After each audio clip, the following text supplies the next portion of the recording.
There's a man on YouTube named MrBeast. MrBeast. God bless you, MrBeast. MrBeast, Jimmy Donaldson. This is MrBeast. Describe your channel. Usually just me being an idiot. That's about like the core part of it. We built the world's largest cereal bowl and we're gonna fill it with powdered milk and expired cereal.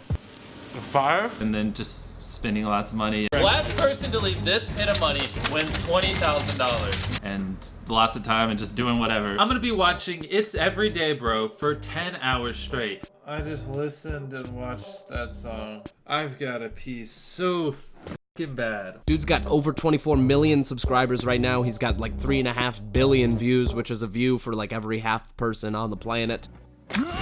I think it's because he's figured out a way to think about his channel in a fundamentally different way than everybody else on the platform. My name is Noah Chrysler, this is whyitstrending.com. On this channel we've talked about why people get on the trending tab and the strategies that YouTubers use to like make stuff that doesn't suck. If you like that, hit the like button. If you want to subscribe to see more of that, do that too. Make sure you bell me, because everybody likes that little bell. Ding-a-ling-a-ling. MrBeast has made an engine of growth for his channel that is fundamentally more efficient than about every other YouTuber on the platform. This all started with his base audience that he got after doing like some small YouTuber stuff. He had a series where he would like make fun of intros of like small cringy YouTubers. Welcome to YouTube. You know that saying, stay in school, don't do drugs? Well, if you're gonna make intros like that in school, I'd rather you do drugs. And then he counted to 100,000. That was how he got his first initial audience. 1, 2, 3, 4. 287,201, 87,202, 87,203, 87,204. After that, he got his first initial brand deal. I got my first brand deal from Quid. They gave me $10,000 and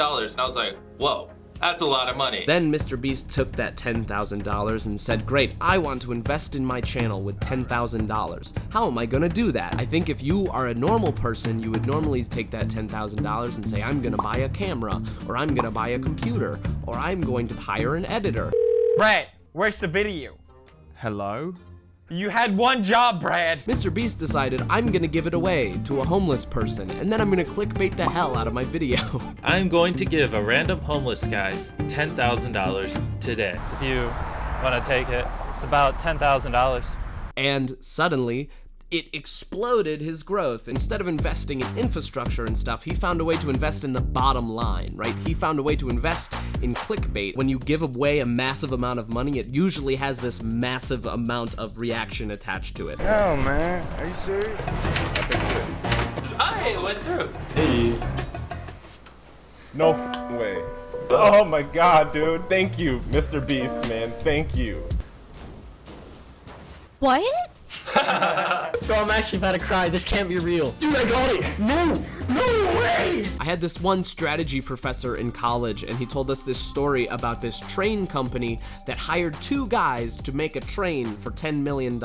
So they hire the first dude, and he's an engineer, and he's like, oh my god, I'm gonna make a great train. The train's got the best engine, it's got the best wheels, it's got the best tracks, just this really dope train. And the company's like, awesome. And so they talk to the other guy, and the other guy is a marketing guy. Cool, hey, what'd you spend the $10 million on? And this guy says, oh, I spent it on booze, and I spent it on pretty girls to walk up and down the train and hand out free booze. And the train committee is like, huh? And guess whose train the people want to ride? It's the booze, it's the free booze pretty girls train. And the point of that story is like, sometimes the fun investments 100 million Orbeez are actually more profitable than the investments into infrastructure and the smart investments. Jimmy is the stripper train. I'm gonna be giving my mom $100,000. I wanted to give you a check to help you pay for it. No. Yeah. Then like. No, I can't take it. But if I don't give it to you, I don't have a viral video. So you're using me for views? Yes. But you get money too, so we're both happy. So you use me for views and I get to pay off my mortgage? Mm-hmm. What an entrepreneur. So he started with a base audience after grinding on YouTube for a few years and from some of the stunts that he was doing early on. And this base audience was big enough to have some interested brands offer Jimmy his first brand deal. This video is sponsored by Quid. I'm doing a brand deal for Quid and they paid me $10,000. Jimmy took that money and invested it in clickbait by offering it to a homeless person and then featuring that in the thumbnail and title of his video. It's about $10,000. That clickbait thumbnail and title, and also the video itself, garnered a large amount of reaction, and that reaction added to his overall audience in the form of new subscribers. Then with his larger audience, when Jimmy approached the brands again to do another brand deal, they offered him more money. If you are a brand or a company, I want you to sponsor my next one of these videos. Jimmy then reinvested that money back into clickbait, making more clickbait videos, which garnered another big reaction and led to his audience growing even further. This took many days to film and was very expensive, like all our videos. So I'd appreciate it if you subscribe, because like that helped boost my self-esteem, you know? Will it help boost your bank account? This bigger audience made the next brand deal even bigger, which Jimmy then reinvested back into clickbait, which garnered him another big reaction, growing his audience again, and using this cycle, he's done this over and over again to grow his channel to the massive audience that it is today. This is like the engine of growth that led to him having 24 million people watch his stuff. That's like a country. So he noticed that he had this massive growth engine, and then he did a couple things. Number one, he made that engine run more efficiently. How did he do that? Well, he enlisted the help of his friends. He said, hey guys, come be in these videos with me so that I don't have to be the only entertaining person all the time. Normally when he like does a stunt nowadays, he's kind of coordinating people. He's not like physically doing all of the labor himself. He also invested in infrastructure, right? He has an editor. We come from like the generation of YouTubers who do it all themselves. I edited like my first like 800 videos myself, and I remember like thinking, no one will ever be able to match my style, all that other crap everyone says. But then you get an editor and it's like, I was stupid. Like, why was I doing that? Right. You can see that a lot of his shots are just like these very long videos, right? And he doesn't have to sit through that because he pays an editor to sit through that and pull out the best parts. When he's filming something, all he has to ask himself is, how can I be as entertaining as possible? How can I make these situations more entertaining? See this pool, the outside? Yeah. First one to do 2 laps gets $1,000. Here's the dart, here's the dart, here's the dart, here's the dart. If someone hits a bullseye, they get 10 grand. He also bought like a big warehouse, and so like he has a place to do all of this stuff. Those are things that he did to make that engine spin faster, right? Like those videos are easy to produce now. If he just had that engine going though, it wouldn't have made him rich immediately. He's found a way to also extract money as that engine grows, and he does that in 2 other ways. The first way is YouTube AdSense. Basically, he makes money every single time someone watches his video. Click for a free pumpkin spice. All right.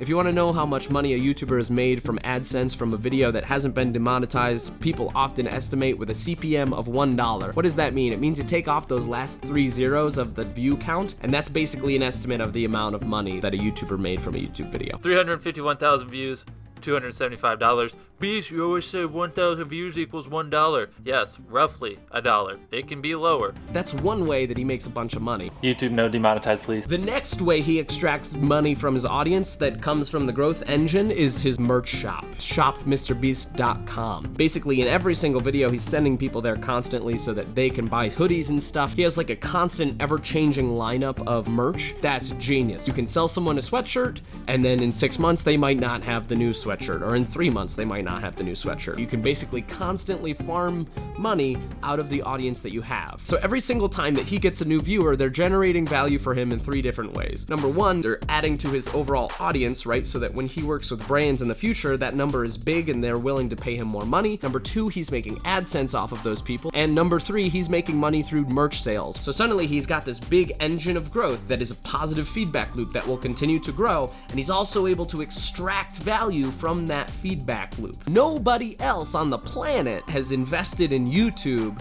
the way Jimmy has invested in YouTube. And that's what puts him ahead of every other person on this platform. That's his competitive advantage. That's the whole video. Guys, my name's Noah Chrysler. This is whyitstrending.com. Hit the bell. If you like this, hit the like button and hit subscribe too, because that helps us out. Every single time someone hits that bell, there's a dog in a shelter that gets to run free. MrBeast, if you watch this video, please fly me out to LA and like do one of those Best Buy things, because I need a new computer, man.